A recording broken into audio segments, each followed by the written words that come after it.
अज़बिल्लाहिमिनश्शैतानिर्रजीम बिस्मिल्लाहिर्रहमानिर्रहीम अस्सलाम वालेकुम व्यूवर्स। मैं हूं आपका दोस्त, आपका होस्ट मैं शफीक हुसैन। आप देख रहे हैं मेरा YouTube channel secure group and marketings. तो व्यूवर्स 5 दिन के डिले के बाद आज वीडियो अपलोड कर रहा हूं अपने नाजरीन, अपने व्यूवर्स, अपने क्लाइंट के लिए। मुहर्रम की वजह से ये बहुत ही खूबसूरत, बहुत ही प्राइम लोकेशन पे आपके लिए 3 मरला का डबल पोर्शन 3 बेडरूम के साथ बहुत ही खूबसूरत इसका फ्रंट एलिवेशन है। ये इसकी राइट और लेफ़्ट साइड की स्ट्रीट आप देख सकते हैं। और ये व्यूवर्स इसका फ्रंट एलिवेशन बहुत ही खूबसूरत, ये इसकी देख सकते हैं। पिक्स वगैरह मैंने अपलोड की हुई हैं, इसके किचन की पिक्स हैं। और ये व्यूवर्स इसके वॉशरूम की, और ये इसके मास्टर बेडरूम की अटैच वेंटिलेशन। ये इसका सिटिंग एरिया है, बहुत ही खूबसूरत और प्राइम लोकेशन पे। कवर्ड वगैरह भी बने हुए हैं, कैबिनेट, सीलिंग वर्क, वुडवर्क का। ये इसका गैराज है।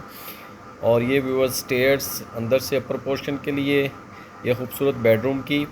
और बहुत ही प्राइम लोकेशन पे व्यूवर्स, बहुत ही रीज़नेबल प्राइस में, और बहुत ही प्राइम लोकेशन है कॉलेज रोड की। मिलिट्री अकाउंट हाउसिंग सोसाइटी जो कि LDA अप्रूव हाउसिंग सोसाइटी है व्यूवर्स, वहाँ पे 3 मरला का बहुत ही खूबसूरत ये व्यूवर्स। अगर हम इसकी बात करें कि कितना पुराना है, तो 3 से 4 साल पुराना ये घर है, बहुत ही खूबसूरत है।